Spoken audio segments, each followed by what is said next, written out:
საღამო მშვიდობის უყურებთ კურიერს 6 საათზე თამთა გაზაშვილთან ერთად. პრემიერ-მინისტრის ვიზიტი არაბთა გაერთიანებულ საამიროებში გრძელდება. ირაკლი კობახიძემ გამართული შეხვედრები მედიასთან შეაჯამა. იქამდე ის საამიროების ვიცე-პრეზიდენტს, პრემიერს და დუბაის მმართველს შეხვდა. მთავრობის ადმინისტრაციის ინფორმაციით მხარებმა თანამშრომლობასა და ემარ ჯგუფთან გაფორმებული მემორანდუმის მნიშვნელობაზე ისაუბრეს. დუბაიში მთავრობათა სამიტი იმართება. შათა ფალავანდიშვილი განაგრძობს თემაზე საუბარს და მისგან მოვისმენთ მეტ ინფორმაციას.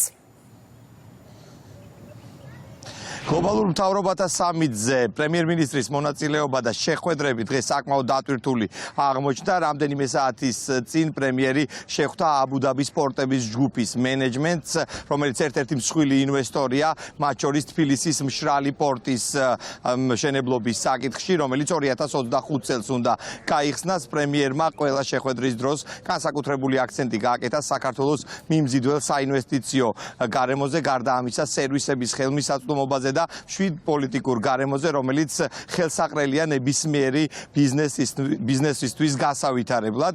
პრემიერ-მინისტრმა ვიზიტის პარკლებში არაერთი მსგავსი სახის შეხვედრა გამართა პოლიტიკურ შეხვედრებთან ერთად. ძირითადი აქცენტი ყველა შეხვედრის დროს კეთდება საქართველოს გრძელვადიან პერსპექტივაში ეკონომიკური განვითარების შესაძლებლობებზე და თანამშრომლობაზე, რომელიც არაბთა გაერთიანებულ საემიროებთან საქართველოს აქვს და მისი კიდევ უფრო მეტად გაღრმავების პერსპექტივა არსებობს. დღეს გქონდა ძალიან საინტერესო შეხვედრა დუბაის მმართველთან, არაბთა გაერთიანებული საემიროების ვიცე-პრეზიდენტთან, პრემიერ-მინისტრთან, სადაც ვისაუბრეთ ორმხრივ თანამშრომლობაზე ჩვენს ქვეყნებს შორის, საკაც საუბარი ჰქონდა პოლიტიკურ განზომილებაზე, ჩვენი ურთიერთობების და ასევე ხაზი გავუსვით, რა თქმა უნდა, ძალიან მჭიდრო ეკონომიკურ პარტნიორობას. ჰქონდა საუბარი საინვესტიციო პროექტებზე, რომლებიც ერთობლივად ხორციელდება. და მადლობა გადავუხადეთ ზოგადად ბატონ ემირს მხარდაჭერისთვის ჩვენი ქვეყნის მიმართ თბილი დამოკიდებულებისთვის. ჩვენი ამოცანა არის ამ ურთიერთობების კიდევ უფრო მეტად გაღრმავება და იგივე ინტერესი გამოიხადა ჩვენი პარტნიორების მხრიდანაც.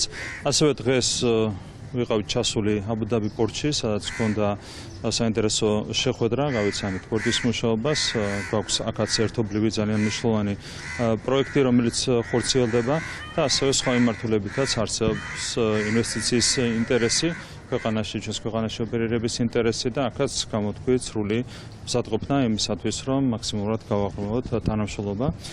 ეს ყველაფერი ხელშეუწყობს, რა თქმა უნდა, ჩვენი ქვეყნის პოზიციების გაძლიერებას, ჩვენი ეკონომიკური პოტენციალის მაქსიმალურად ათვისებას, არაბთა გაერთიანებულ საემიროებთან, შესაბამის კომპანიებთან, ინსტიტუციებთან მუშაობას აქვს ძალიან დიდი პერსპექტივა ყველა თვალსაზრისით.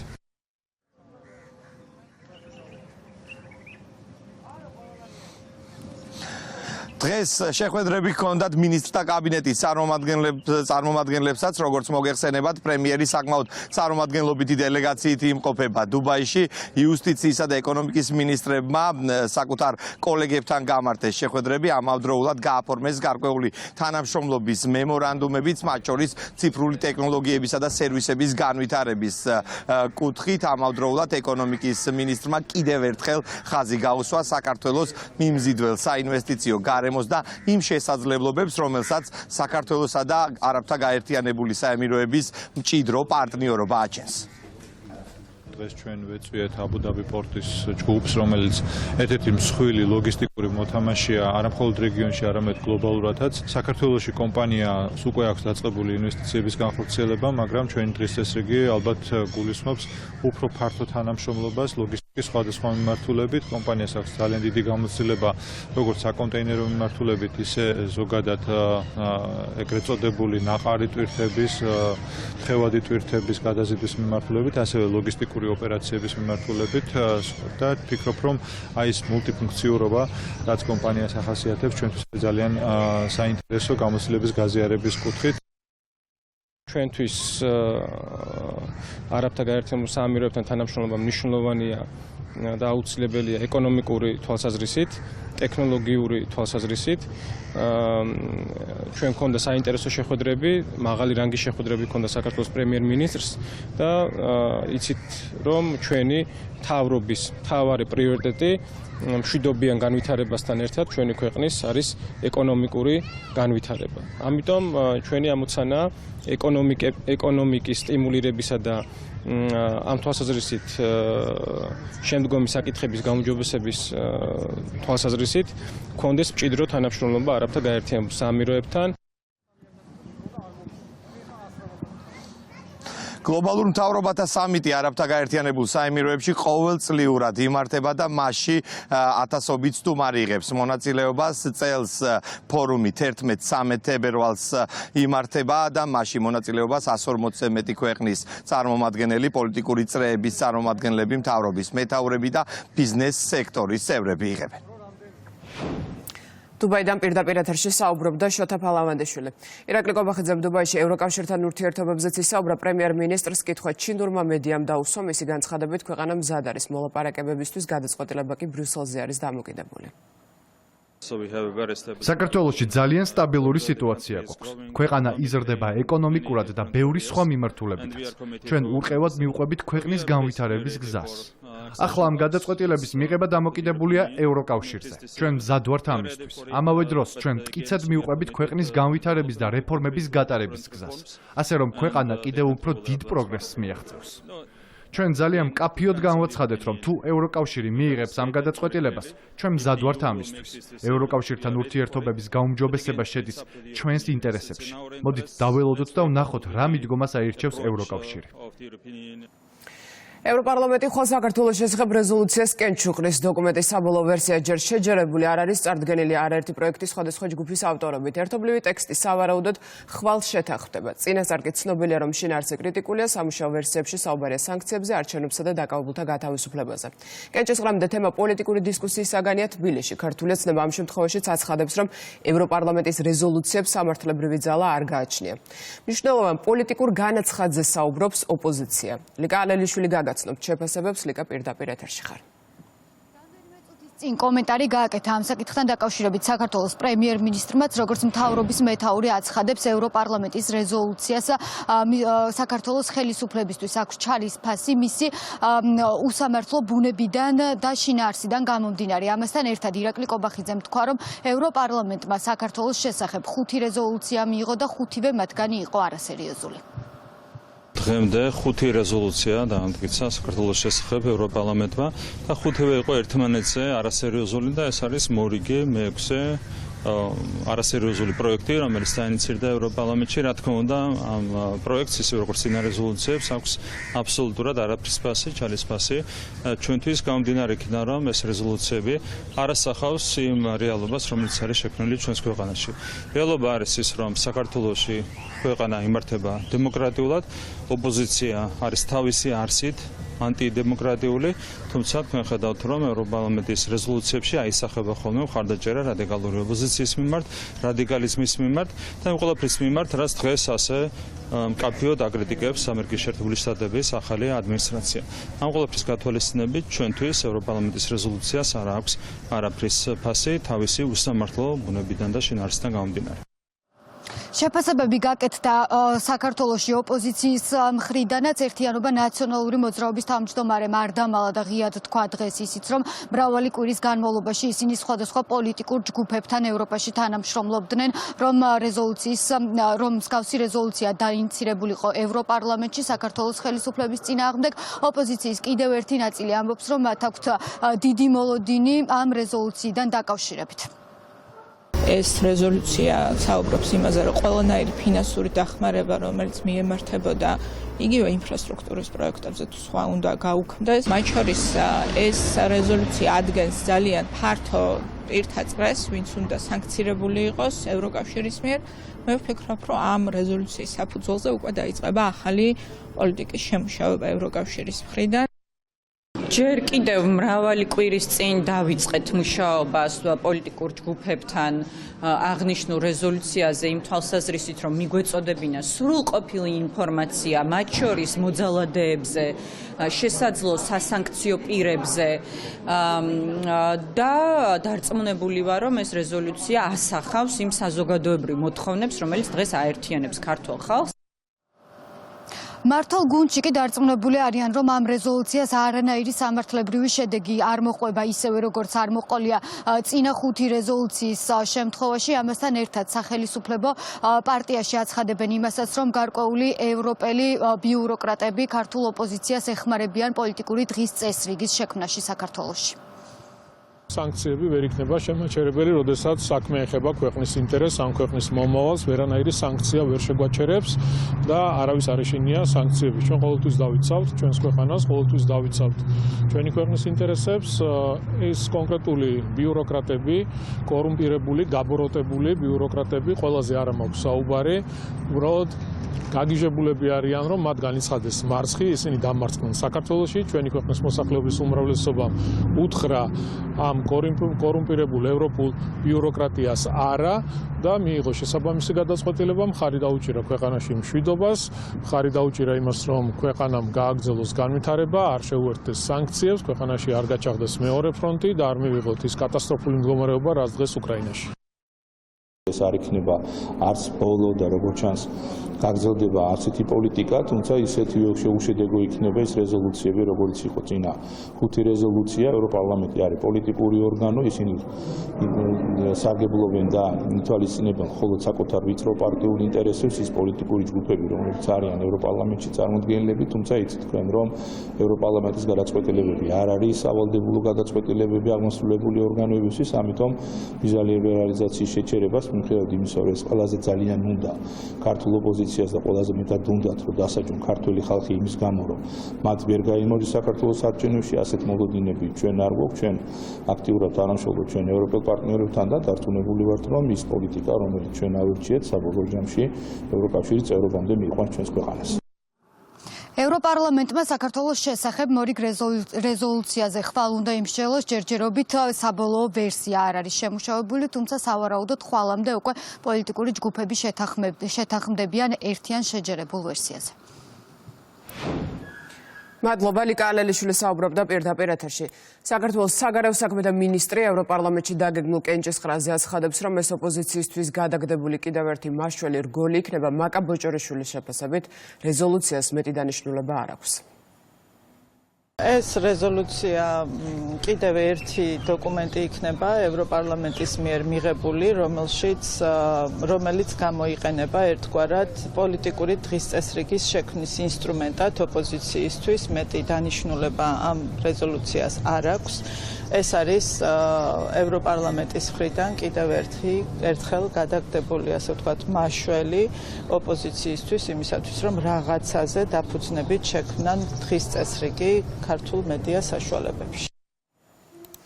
რეზოლუციის კენჭისყრამდე განცხადება გააკეთა ესტონეთის საგარეო საქმეთა მინისტრმა. მარკუს საკნას მიაჩნია, რომ ევროპარლამენტმა ახალ სანქციებთან ერთად უვიზო რეჟიმის გაუქმებაზეც უნდა იმსჯელოს. Võtku siis aega 5 aastat. ნათელია, რომ საქართველო ვერ გაწევრიანდება ევროკავშირში ახლანდელი კურსით და ხალხს, რომელიც დე-ფაქტო ხელისუფლებაშია საქართველოში, ლეგიტიმაცია არ გააჩნია. ჩვენ ვთქვით, რომ ახალი არჩევნების ჩატარება ამ კრიზისიდან გამოსვლის და ნდობის აღდგენის გზა. ხელისუფლება თუ გააგრძელებს ძალადობის გამოყენებას, ჩვენ მზად ვართ გავაგრძელოთ სანქციების გამკაცრება, მათ შორის გავაუქმოთ უვიზო მიმოსვლა. ესტონეთის საგარეო საქმეთა მინისტრის კომენტარის შეფასებისას საპარლამენტო უმრავლესობაში დღეს ესტონეთის პრემიერ-მინისტრის და მისი მეუღლის გარშემო აგორებული სკანდალი გაიხსენეს, როგორც ირაკლი ზარქვამ განაცხადა, როდესაც კაია კალასი საქართველოს რუსეთისთვის სანქციების დაწესებას ითხოვდა, მისი ოჯახის წევრი რუსულ კომპანიებთან თანამშრომლობდა. ბატონი ცახკნა, რომელიც წარმოადგენს ესტონეთის სახელმწიფოს, გამორჩეულია, რომელიც ჩვენი ქვეყნის და ჩვენი ხალხის არჩევანის წინააღმდეგ ილაშქრებს, ეთყობა დიდი დაკვეთა აქვს ამ ვაჟბატონს და თურმე ჩვენ მოგვიწოდებს, რომ არ გადაუხვიოთ გზას. ჩვენ ბატონო ცახკნა არ გადაგვიხვევია, ჩვენ მშვიდობა ავირჩიეთ, მშვიდობასთან და ღირსებით ევროინტეგრაცია. მაგრამ მე თქვენ ერთ შევას მოგცემდით. ჩვენ გვახსოვს თქვენი ლიდერი ქალბატონი კალასი, როცა იყო პრემიერ-მინისტრი, აღნიშნა, რომ ჩვენ სანქციებისთვის მოგვიწოდებდა, ხოლო მისი ქმარი რუსეთის ფედერაციასთან ბიზნესი ჰქონდა გაჩაღებული და როცა კითხეს მას ამის შესახებ, მან თქვა, რომ ქმარი დამოუკიდებელია და მას აქვს უფლება, რომ ბიზნესი აწარმოოს და მე პოლიტიკაში ვარ.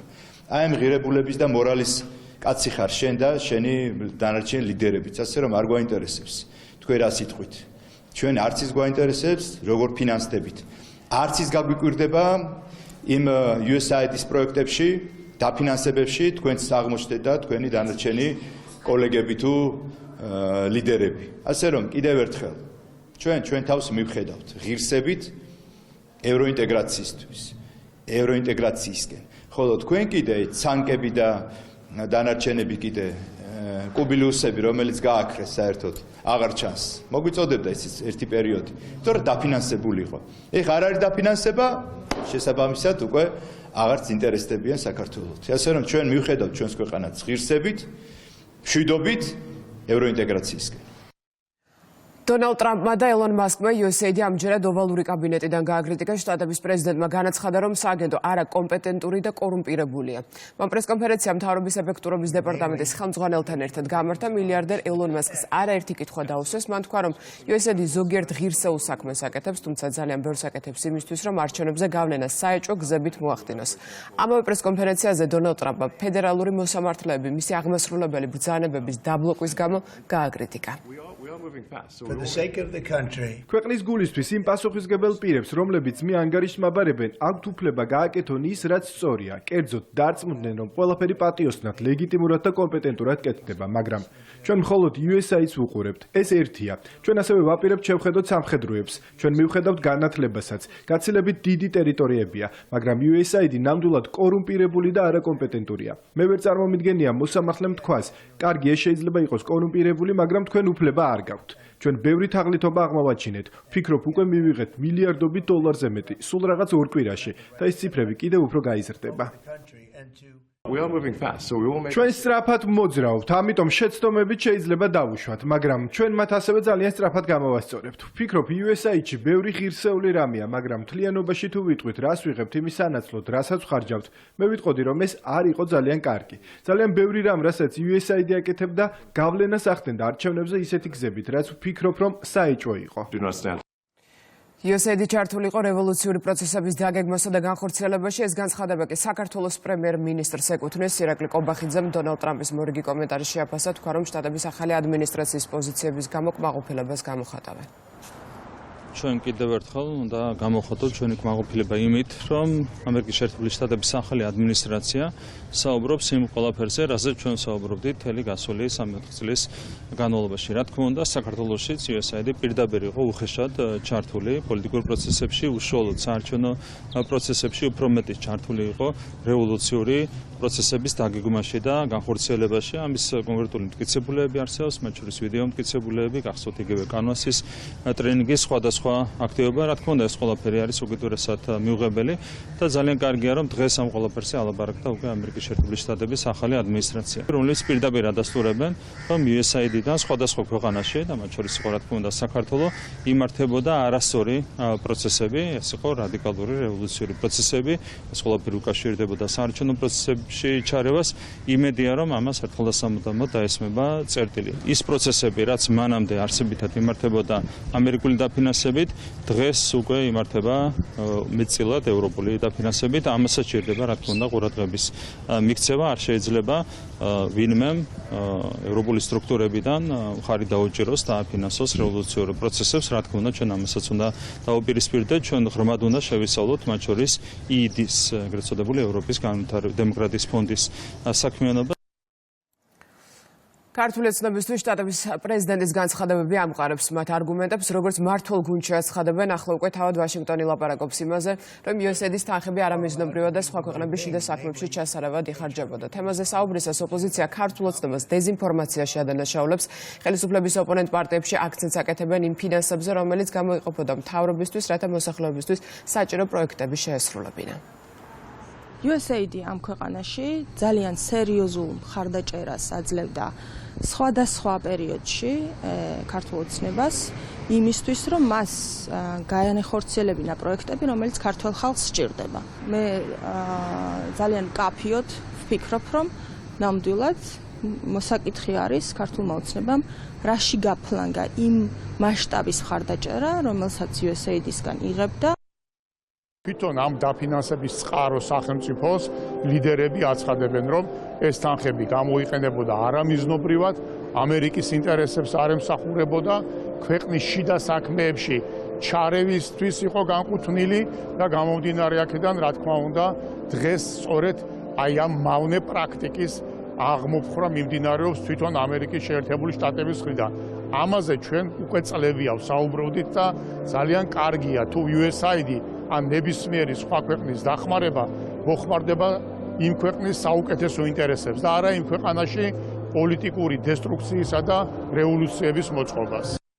საერთაშორისო გამჭვირვალობის მიერ გამოქვეყნებული კორუფციის ახმის ინდექსი შეაფასა ირაკლი კობახიძემ. ამ მონაცემებით საქართველო აღმოსავლეთ ევროპისა და ცენტრალურ აზიის რეგიონში ლიდერობს. საერთაშორისო გამჭვირვალობის ინდექსში საქართველო რეიტინგში უთანაბრდება პოლონეთს და უსწრებს ევროკავშირის და ნატოს წევრ 11 ქვეყანას.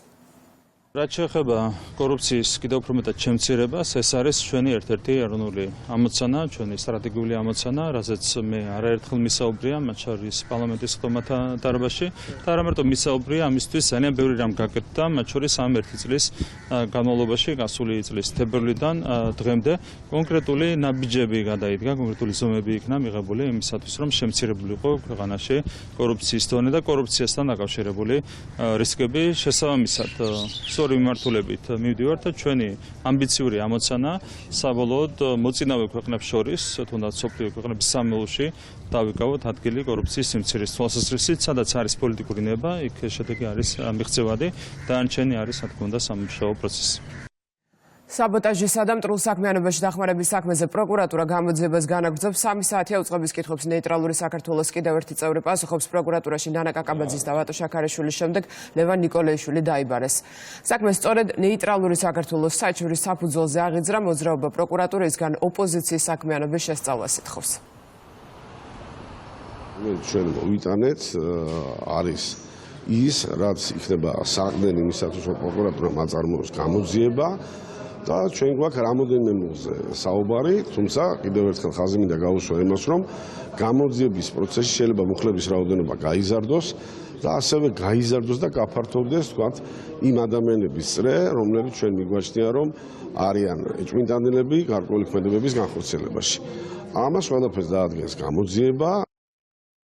მე რამდენი ცრუ გამოძიება უნდა დაიწყოს სათვალავით ამერია, რამდენი ამგვარი საქმე გვინახავს სახელმწიფო გადატრიალებაზე და ბევრ სხვა მართლა ღიმილის მომგვრელ ბრალდებაზე პროკურატურასთან, რომელსაც არაფერი აქვს საერთო სამართალთან, რა თქმა უნდა, არანაირ თანამშრომლობას არ ვაპირებ. უამრავი მაგალითი არსებობს იმისა, რომ ეს რადიკალური დაჯგუფებები, რომელიც დღეს პოლიტიკური პარტიების სახით არის წარმოდგენილი ქვეყანაში, ფინანსდებოდნენ გარედან თავიანთი პატრონების მეშვეობით და მათი მთავარი მიზანი და ამოცანა იყო ქვეყანაში სახელმწიფო გადატრიალება, ხელისუფლების დამხობა, რევოლუციური სცენარების გაღრმავება, საზოგადოების დაპირისპირება, გახლეჩვა, ექსტრემისტული ორგანიზაციების დაფინანსება და ასე შემდეგ, ასე შემდეგ. რა თქმა უნდა, ამ ყველაფერს ჭირდება გამოძიება და ყველაფერზე საჭიროა კონკრეტული პასუხების გაცემა. უამრავი კითხვები არსებობს და ყველა ის მოქალაქე, ვინც ჩართულია და ჩართული იყო ქვეყნის მიმართ მტრულ მოღალატეობრივ საქმიანობაში, ყველამ უნდა აგოს პასუხი. დიდი ოდენობით კრიპტოვალუტის მითვისების საქმეზე სასამართლომ პროკურატურის წერილობითი მტკიცებულებები გამოიკვლეს. ხდომას ესწრებოდა ბრალდებული გიორგი ბაჩიაშვილის საქმეს მტკიცებულება დაერთო სამხარაულის ექსპერტიზის დასკვნას, სადაც წერია, რომ აუდიო ჩანაწერი ბაჩიაშვილსა და ბიძინა ევანიშვილს შორის გაყალბებული, რამდენჯერმე დაჭრილი და ფალსიფიცირებულია. ჩანაწერი დაცვის მხარემ წარადგინა, თუმცა ის ექსპერტიზამ გაყალბებულად ცნო. მომდევნოს ხდომა 17 თებერვალს დაინიშნა. სასაცილო არის ეს დოკუმენტი, უნდა წარმოაჩინოთ თითქოს ეს ჩანაწერი იყო რაღაც მონტაჟზე დაქვემდებარებული და ვერც კი ამოიცნეს მასში ჩემი და ივანიშვილის ხმა. სასამართლო ძალიან მალე მოისმენს ამ აუდიო ჩანაწერს და მე მგონი არანაირი ექსპერტი არ იქნება იმისთვის საჭირო, რომ დადგინდეს ვინ არიან აქ მოსაუბრეები. ჩვენ გვაქვს გადაგზავნილი ეს ჩანაწერი გერმანიაში, იყო ჩამოსული გერმანელი სპეციალისტი, რომლებიც იკვლევენ ამ ჩანაწერს. ჩვენ ვიმედოვნებთ, რომ ძალიან მალე გვექნება პასუხი უკვე დღეს მიმდინარეობდა ბრალდების ხარის მტკიცებულებების გამოკვლევა და როგორც თქვენ თვითონაც იხილეთ, წაიკითხა ასე ვთქვათ პროკურორმა ის მტკიცებულებები, რომელიც საქმეში დევს, რაც შეეხება სამხარაულის დასკვნას, ეს დოკუმენტი ჩემთვის უცნობია, მე არ მომეცა საშუალება რომ ამას გავცნობოდი ჯერჯერობით, შეიძლება ბრალდებისთვის ხადია ცნობილია და დაცვის მხარე დღეს გაიზრდა. თუმცა მე როგორც მოვისმინე, ამ დასკვნასთან დაკავშირებით სასამართლოში დაიბარებენ მოწმის სახით შესაბამის ექსპერტს და ის მიცემს განმარტებებს. ასევე მე როგორც მოვისმინე, თავად დაცვის მხარეს, ანუ ბრალდებულ ბაჩიაშვილს თავისი ექსპერტიზა აქვს ალბათ ალტერნატიული შეკვეთილი, როგორც ვიცი, და შემდგომ მოხდება ამის განხილვა სასამართლოს მიერ. ზოგადად მინდა რამოდენიმე დეზინფორმაციაზე გავამახვილო ყურადღება. გაჟღერდა ამას წინათ თითქოს ეროვნული ბანკი ჩაერთო ბაჩიაშვილის წინააღმდეგ ამ საქმეში, რაც მეტყველებს იმაზე, რომ თითქოს საქმეს უჭირს იურიდიულად. ეს არის სიცრუე. მინდა თქვენთვისაც და საზოგადოებისთვისაც ცნობილი გახდეს, რომ ეროვნულ ბანკთან დაკავშირებული დოკუმენტაცია თავდაპირველად წარმოდგენილი არ ყოფილა სისხლის სამართლის საქმეში. მხოლოდ მას შემდეგ, რაც თავად ბრალდებულმა დასვა შეკითხვები ეროვნული ბანკის როგორც რეგულატორის მხრიდან საბანკო კრედიტთან დაკავშირებით განხორციელებულ ქმედებებზე, ბანკის ერთ-ერთმა ადმინისტრატორმა წარმოადგინა შესაბამისი დოკუმენტები და აღნიშნული დოკუმენტები დაერთო საქმეს. რაც კარგია, იმიტომ რომ დამატებითი მტკიცებულებებია, რაც ადასტურებს დაზარალებული ბიზნა ივანიშვილის პოზიციას მისი კუთვნილი ბიტკოინების მათ საწინააღმდეგოდ მისაკუთრების ფაქტზე. შესაბამისად, ეს ასევე მეტყველებს იმ გარემოებაზე, რომ საქმეს არანაირად არ უჭირს სამართლებრივი თვალსაზრისით ჩვენი მოსაზრებით და უამრავი სხვა მტკიცებულებებით დასტურდება ბრალდებულის მიერ მათ საწინააღმდეგო ქმედების ჩადენა. მეორე დეზინფორმაცია მინდა კიდე განმარტო, რასაც ამ საქმესთან დაკავშირებით ადგილი ჰქონდა. წინა პროცესზე ბატონმა ბრალდებულმა განმარტა თითქოს ბიძინა ივანიშვილი არ პასუხობდა გარკვეულ შეკითხვებს. მინდა განმარტო თქვენთვის და საზოგადოებისთვის, რომ ბიძინა ივანიშვილმა ამომწურავად უპასუხა როგორც ბრალდების, ასევე დაცვის მხარის ყველა შეკითხვას, რაც მათ გააჩნდათ. უფრო მეტიც უპასუხა ისეთ შეკითხვებს, რომელიც თავისი შინაარსით იყო განსარიდებელი, რაც ნიშნავს იმას, რომ არ ქონდა შემხებლობა დავის საგანთან, ანუ განსახილველ სისხლის სამართლის საქმესთან, სწორედ იმ მიზნით, რომ შემდგომ ვინმეს არ გაეცხადებინა, რომ რაიმეს თავს ვარიდებთ ჩვენ დაზარალებული მხარე. მე ხა კონკრეტულ მტკიცებულებებს ვერ განვიხილავ თქვენთან ერთად, თუმცა თუ ამაზე ბრალდებულს ექნება კიდევ ერთხელ აპერილება და გაასაჯეროებს ამას, თქვენ თვითონაც ამოიკითხავთ ის, რომ ეროვნული ბანკის დასკვნები იმასთან დაკავშირებით, რომ ამ საქმეში ინვესტორი არის ბიძინა ივანიშვილი, არ ეყრდნობა საჯარო სივრცეში მხოლოდ გავრცელებულ ინფორმაციას. ამის საფუძველზე დაიწყო მოკვლევა? არა, საფუძველზე შეიძლება მოკვლევა დაიწყო, მაგრამ დასკვნა იმასთან დაკავშირებით, რომ ბიძინა ივანიშვილი არის ინვესტორი, გაკეთდა უშუალოდ მისთვის წარდგენილი დოკუმენტაციის საფუძველზე, რაც არის პირდაპირ მითითებული. მე, როდესაც ჩემი დაკითხვის დროს, ვთქვათ, მქონდა მცდელობა, რომ გარკვეული განმარტებები გამეკეთებინა ამ ჩანაწერთან დაკავშირებით, რომელიც ჩვენი აზრით პირდაპირ ადასტურებს ასევე ამ ფორმით, რა ფორმითაც წარმოდგენილია, შესაძლოა ექსპერტი ამბობს, რომ თქვათ იქ რაღაცა ხარვეზებს აქვს ადგილი და არ არის ეს ავთენტური, თუმცა ამ ფორმითაც კი რა ფორმითაც წარმოდგენილია საქმეში, პირდაპირ ადასტურებს ჩვენი მხარის პოზიციას. თუმცა მე როდესაც დავიწყე ამაზე განმარტებების გაკეთება, ბატონ ბრალდებულ ბაჩიაშვილს და მის წარმომადგენლებს პრეტენზია ჰქონდათ ამასთან დაკავშირებით, რომ არ მოგვეხდინა შეფასებები. მიუხედავად იმისა, რომ შესაძლოა ექსპერტი თვლის ამას, რომ ეს არ ავთენტურია,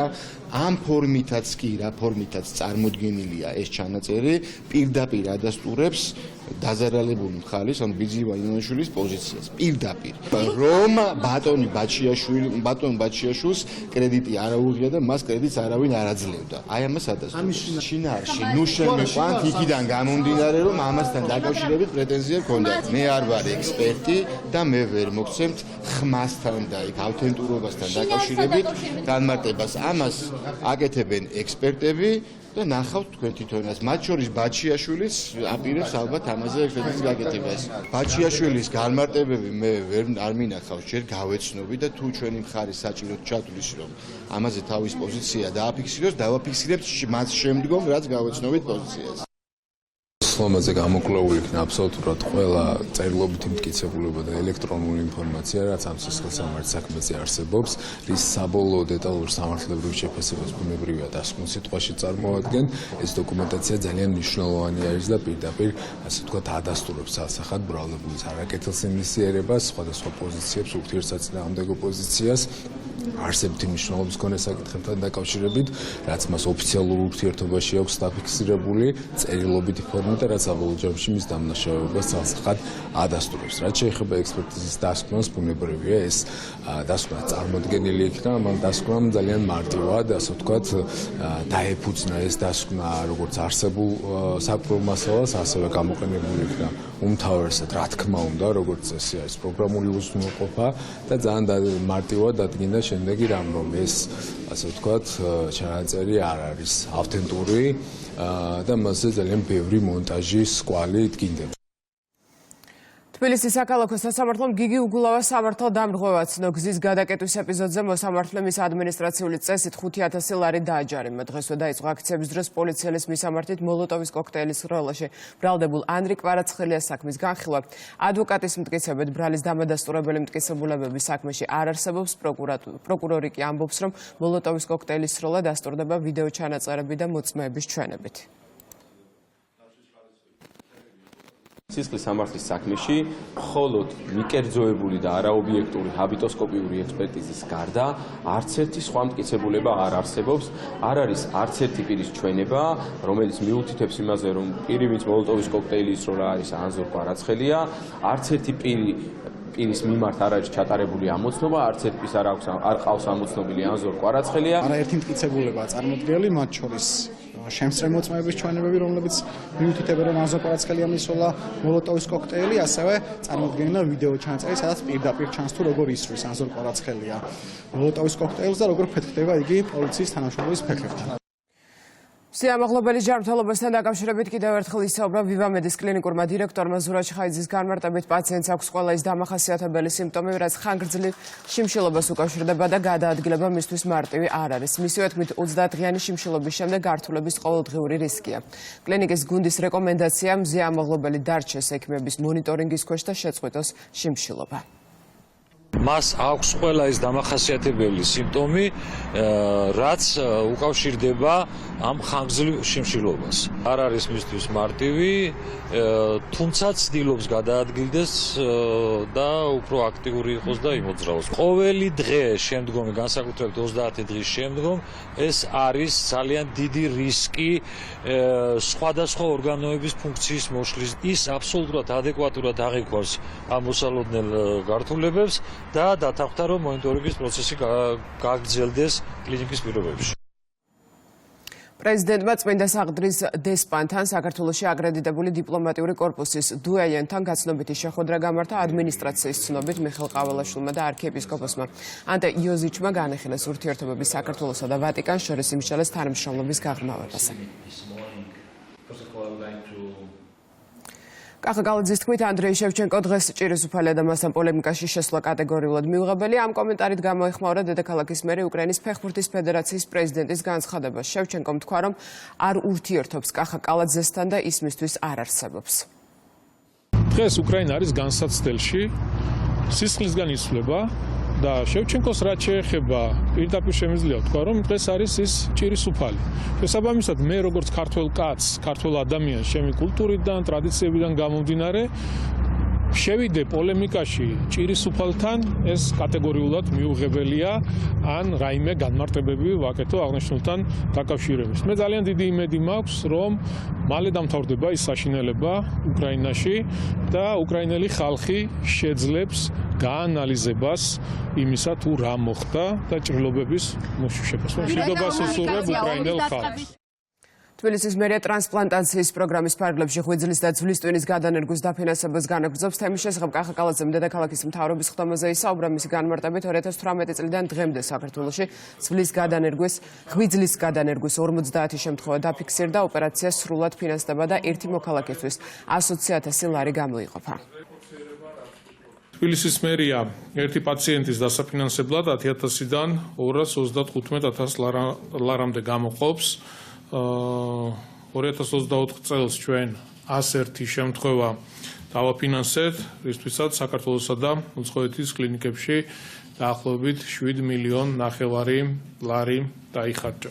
რაც შეეხება ღვიძლის გადანერგვას, აღნიშნული საჭიროების შემთხვევაში დღეისთვის პროგრამით გათვალისწინებული დაფინანსება ხდება სრულად და ერთი მოქალაქისთვის 120,000 ლარი გამოიყოფა. პროგრამის დაწყებიდან 2018 წლიდან დღემდე საქართველოში ღვიძლის გადანერგვის 50 შემთხვევა დაფინანსდა, რაც ვფიქრობ ძალიან მნიშვნელოვანია. აღნიშნული პროგრამის განხორციელების შედეგად ათეულობით ადამიანის სიცოცხლის გახანგრძლივება და შენარჩუნება გახდა შესაძლებელი. კიდევ ერთხელ მინდა ამ ადამიანებს ჯანმრთელობა უსურვო და ყველა იმ ადამიანს, ვისაც აქვს გარკვეული საჭიროებები, მუნიციპალიტეტი ყოველთვის მზად არის გვერდით დაგიდგეთ, დაგეხმაროთ, მოვახდინოთ დაფინანსება, ისარგებლოთ იმ პროგრამებით, რომელიც იქნა ჩვენი მხრიდან დანერგილი. რაც შეეხება ზოგადად ტრანსპორტაციის პროგრამას,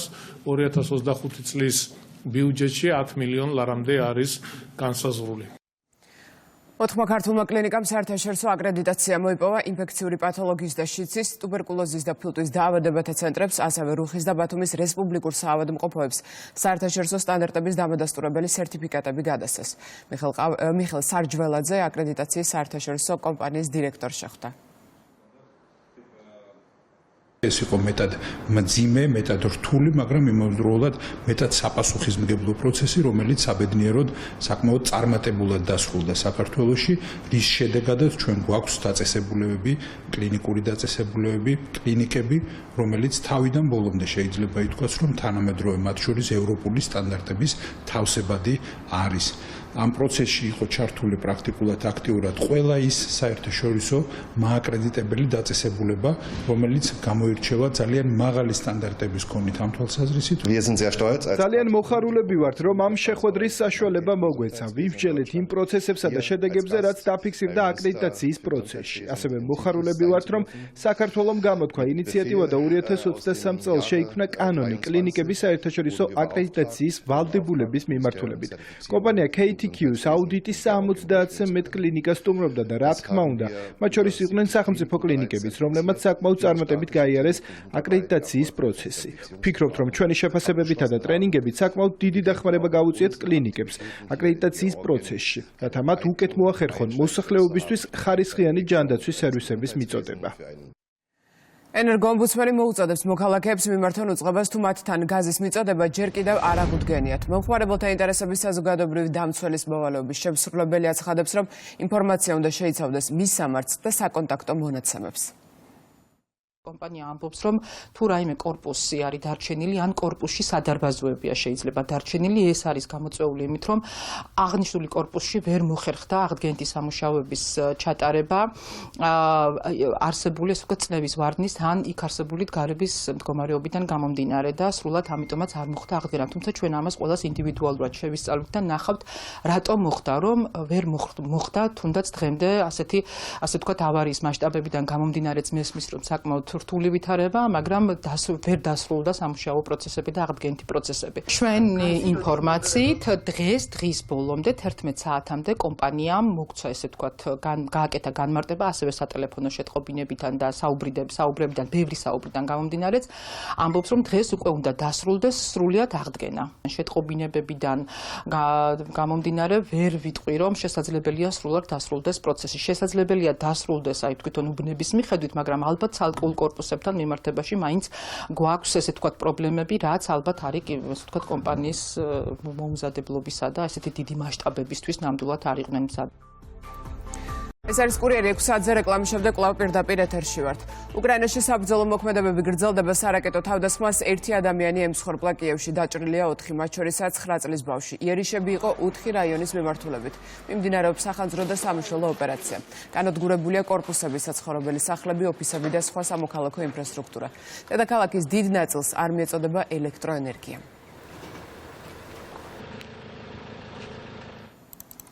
ვოლოდიმირ ზელენსკი ამბობს, რომ თუ ტრამპის შუამავლობით მოსკოვთან მოლაპარაკება დაიწყება, ის პუტინის ტერიტორიების გაცვლა შესთავაზებს. საუბარია კურსკის ოლქის იმ ადგილებზე, რომლებიც უკრაინამ დაიკავა. მისივე თქმით, უკრაინისთვის ამერიკელების გარეშე, მხოლოდ ევროპელების მიერ გაცემული უსაფრთხოების გარანტიები რეალური არ არის. განცხადება უკრაინის პრეზიდენტმა გარდიანთან გააკეთა. არის ხმები, რომლებიც ამბობენ, რომ ევროპა შეუძლია უსაფრთხოების გარანტიების გაცემა ამერიკელების გარეშე. და ყოველთვის ვამბობ, რომ არა. ამერიკის გარეშე უსაფრთხოების გარანტიები რეალური უსაფრთხოების გარანტიები არაა. მათ ვინც უკრაინის გადარჩენაში გვეხმარება, შანსი ექნებათ მოახდინონ მისი რესტავრაცია თავისი ბიზნესებით უკრაინულ ბიზნესებთან ერთად. ამ ყველაფერზე მზად ვართ დეტალურად ვისაუბროთ. ვიმედოვნებთ, რომ ჩვენი გუნდები შეერთებულ შტატებში შეხვედრების თარიღსა და გეგმას შეათანხმებენ, როგორც კი შეთანხმდება, მზად ვართ. ტრამპის გაპრეზიდენტების შემდეგ რუსეთმა და ამერიკამ პატიმრები პირველად გაცვალეს მოსკოვმა შტატებს გადასცა ამერიკელი მასწავლებელი მარკ ფოგელი, რომელიც რუსეთში 3 წლის წინ დააკავეს ნარკოტიკის კონტრაბანდის ბრალდებით, მას 14 წლიანი პატიმრობა მიუსაჯეს. საფუძველი კი ოფიციალური წყაროების ცნობით აეროპორტში ნანახი 17 გრამი მარიხუანა გახდა. ჯერჯერობით უცნობია, ვის სანაცვლოდ გაათავისუფლეს მასწავლებელი. როგორც იცით, ომში 1,5 მილიონი ადამიანი დაიღუპა, ისინი ახალგაზრდები იყვნენ. ეს საზარელია. ამიტომ ჩვენ ომის შეჩერება გვინდა. ჩემი აზრით, რუსეთიდან თქვენი დაბრუნება ამ პროცესში ძალიან მნიშვნელოვანია, რადგან ეს შესაძლოა რუსეთ-უკრაინის ომის დასრულების ნაწილი გახდეს. ამის გამო პუტინს ვაფასებ. მან ეს თქვენთვის შეძლო. ბრიუსელში რამშტაინის შეხვედრა მიმდინარეობს უკრაინის საკითხზე. თავდაცვის საკონტაქტო ჯგუფს პირველად შტატების ნაცვლად გაერთიანებული სამეფო თავმჯდომარეობს. შეხვედრას ესწრება 50-მდე ქვეყნის თავდაცვის მინისტრი. რამშტაინის ჯგუფი მას შემდეგ ჩამოყალიბდა, რაც რუსეთი უკრაინაში შეიჭრა. ეს უკრაინის მხარდამჭერი ჯგუფია. შტატების ახლად დანიშნულმა თავდაცვის მინისტრმა, რომელიც ასევე ესწრება შეხვედრას, კიდევ ერთხელ მოუწოდა ევროპელ მოკავშირეებს მეტი დახარჯონ თავდაცვაზე.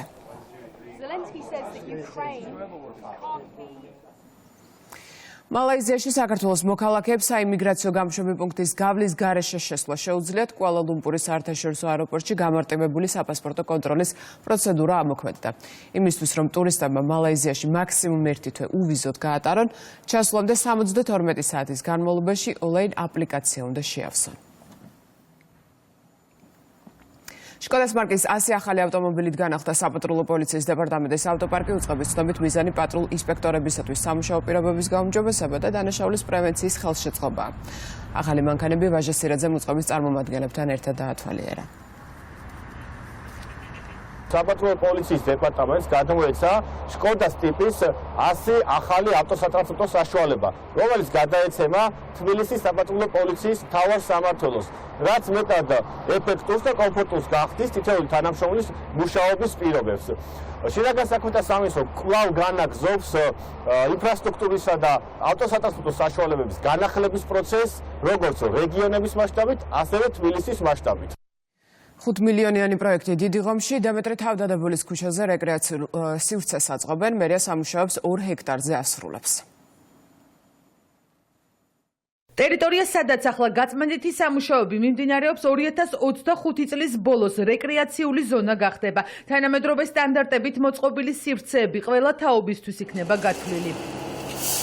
მოსასვენებელი სივრცეები, საფეხმავლო ბილიკები, სპორტული მოედნები 2 ჰექტარზე განთავსდება, დამონტაჟდება გარე განათებები და ტერიტორია სრულად გამწვანდება. იგეგმება სხვადასხვა სახეობის ხელმცენარეების დარგვა. ტერიტორია იყო სარეველა თვითნათესი ამორტიზებული მცენარეებით და სრულად გასუფთავდა ტერიტორია, იყო უკანონო შემოღობები, მოიხსნა ასევე უკანონო შემოღობები, გამოიცვალა მიწისქვეშა კომუნიკაციები, ანუ სარეკრეაციო სივრცეში სრულად განახლდება მწვანე საფარი.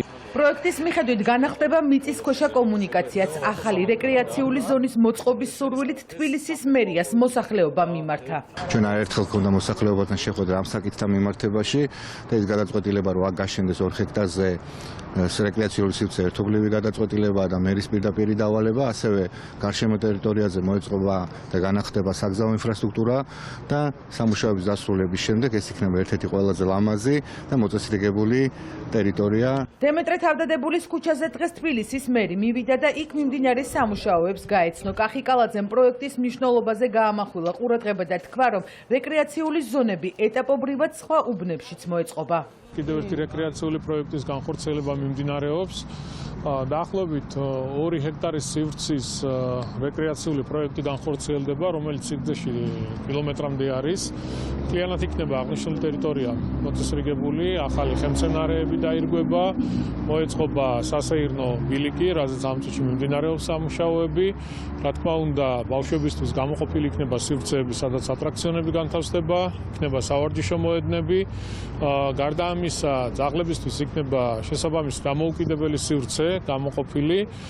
თვითონ სამუშაოებს რაც შეეხება შემოდგომაზე, შემოდგომის ბოლოსკენ მთლიანად უკვე დამთავრებული იქნება და ძალიან კარგია, რომ კიდევ ერთი რეკრეაციული პროექტი შეემატება დედაქალაქს.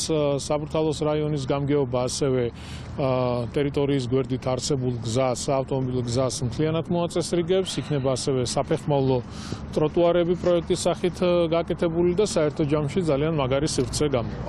დიდი ღომში ახალი რეკრეაციული ზონის მოსაწყობად დედაქალაქის ბიუჯეტიდან 5 მილიონი ლარი გამოიყო. პროექტი რამდენიმე თვეში დასრულდება. რუსთავის მერმა ქალაქის სპორტის ახალ სასახლეში ახალი პროექტების პრეზენტაცია გამართა. ნინო ლაცაბიძის განმარტებით გასულ წელთან შედარებით რუსთავის ბიუჯეტი 65.9%-ით გაიზარდა. მიმდინარე წელს კი დაგეგმილია პროექტები ინფრასტრუქტურის, განათლების, კულტურის და ახალგაზრდობის ხელშეწყობის მიმართულებით. პრემიერის ბატონ ირაკლი კობახიძის გადაწყვეტილებით რუსთავის ბიუჯეტი დღეს 65%-ით არის გაზრდილი, რამაც მოგვცა შესაძლებლობა ისეთი მასშტაბური პროექტებით აგვეგეგმა, რომელიც დღეს წარმოვადგინეთ, გავაცანით მოსახლეობას, სტუმრებს, ავიღეთ კიდევ უფრო მეტად პასუხისმგებლობა იმის, რომ მერიის გუნდმა რაც შეიძლება სწრაფად ამ პროექტების ხარისხენად დასრულება შევძლოთ. აქ იყო წარმოდგენილი ყველა ის პროექტი, რომელიც მოსახლეობის მხრიდან იყო გაშღერებული. ამ პრეზენტაციაში წარმოდგენილი თითოეული პროექტი დარწმუნებული ვარ და ზუსტად ვიცი, რომ თითოეული რუსთაველის სურვილს და სურვილზე და საჭიროებაზე არის მორგებული. ქართული ოცნების პოლიტიკური გუნდის ერთ-ერთ ყველაზე მნიშვნელოვან პრიორიტეტს წარმოადგენს სწორედ ქალაქების და რეგიონების განვითარება. ამის ძალიან კარგი მაგალითი არის რუსთავი თვითონ და ის ფაქტი, რომ ბოლო რამოდენიმე წლის განმავლობაში ქალაქში განხორციელდა დაახლოებით 100 მილიონის ინვესტიცია, ის ფაქტი, რომ წლევანდელი წლის ბიუჯეტი არის 176 მილიონი ლარი, ადასტურებს მხოლოდ და მხოლოდ ერთს, რომ რუსთავი დღეს იმართება და ვითარდება ძალიან სწორად. მართლაც არ რჩება ქალაქის ცხოვრების არც ერთი სფერო უბანი, რომელსაც თავისი წილი ყურადღება არ მიექცევა. ეს არის ინფრასტრუქტურა ქალაქის, ეს არის მოქალაქეთა ცხოვრების პირობების გაუმჯობესება, ეს არის რა თქმა უნდა განათლება, სოციალური პოლიტიკა, კულტურა. და შთამბეჭდავია ის, რომ როდესაც ქალაქის მერი ქალბატონი ნინო იყო არჩეული, მაშინ რუსთავის ბიუჯეტი იყო 74 მილიონი. წელს ეს უკვე არის 176 მილიონი. 120 მილიონით გაიზარდა ბიუჯეტი და რაც თავარი ამ ბიუჯეტის ხარისხიანი და სრული ათვისება ხდება. ქუთაისში პარლამენტის ყოფილ შენობასა და მიმდებარე ტერიტორიაზე ტექნოლოგიური ჰაბი ეწყობა. სამუშაოები ახლაც მიმდინარეობს. აქ გეგმის მიხედვით უნდა განთავსდეს ინტერაქციული სამეცნიერო და ტექნოლოგიური მუზეუმი, საქართველოში ყველაზე დიდი ტექნოპარკი, სამრეწველო ინოვაციების ლაბორატორია, ასევე საერთაშორისო IT კომპანიების ოფისები. ჰაბის შემოდგომაზე უნდა გახსნა.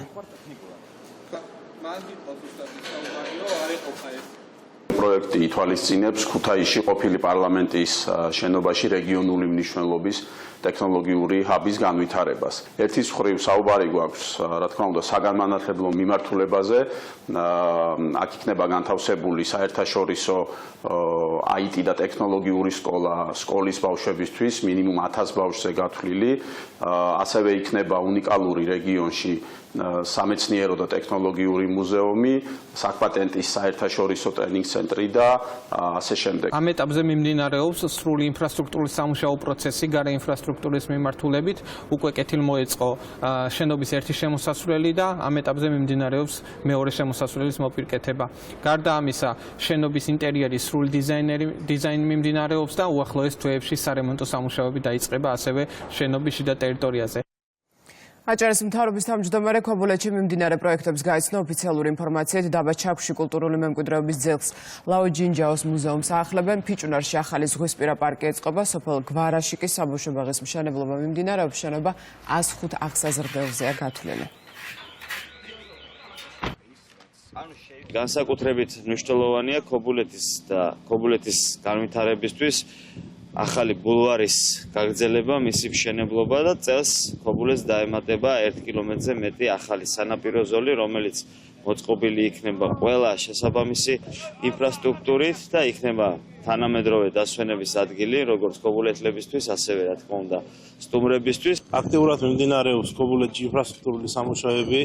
ჩვენ დავიწყეთ ახალი ბულვარის მშენებლობა, დღეს დავათვალიერეთ ახალი ბულვარი და აქტიურ სეზონამდე დასრულებული იქნება აღნიშნული მშენებლობა. აჭარის კულტურული მემკვიდრეობის დაცვის სააგენტოს მიერ მიმდინარეობს ლაო ჯინჯაოს სახელობის აგარაკის რეაბილიტაცია. ეს შენობა წარმოადგენს კულტურული მემკვიდრეობის ძეგლს.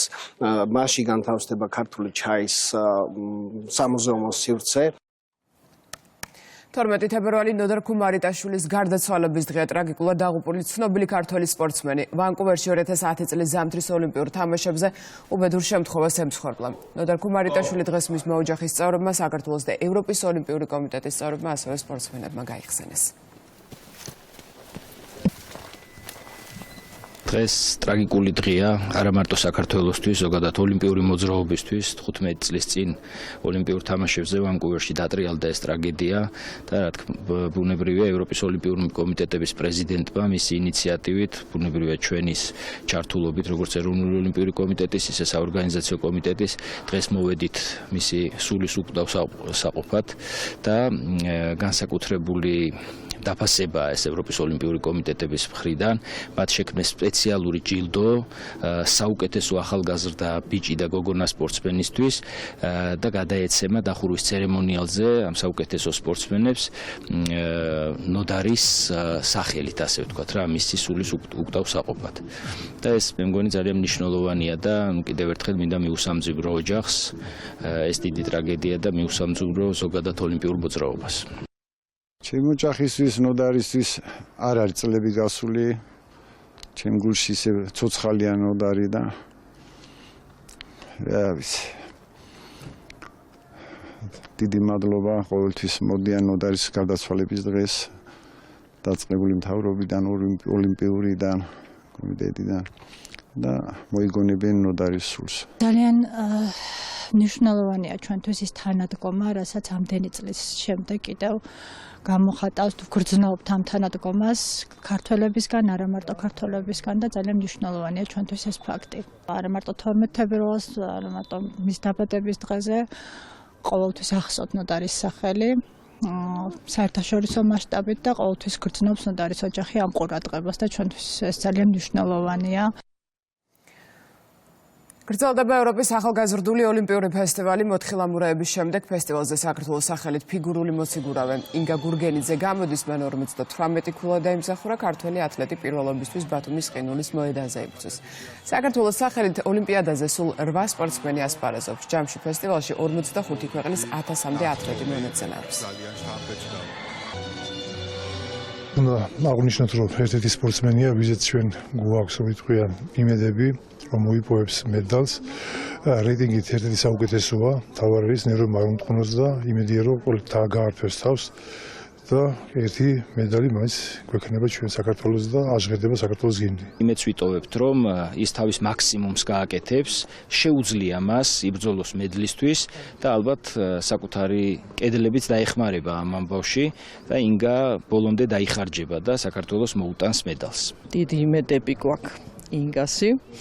რა თქმა უნდა, იღბალი წარმატება და მისი ნაშრომი რაც შეუძლია ბოლომდე დაიხარჯოს. ასეთი იყო კურიერი 6 საათზე დღის ყველა ამბავი სხვა შეგიძლიათ ნახოთ რუსთავი ორიჯიზე. მე ხვალამდე გემშვიდობებით.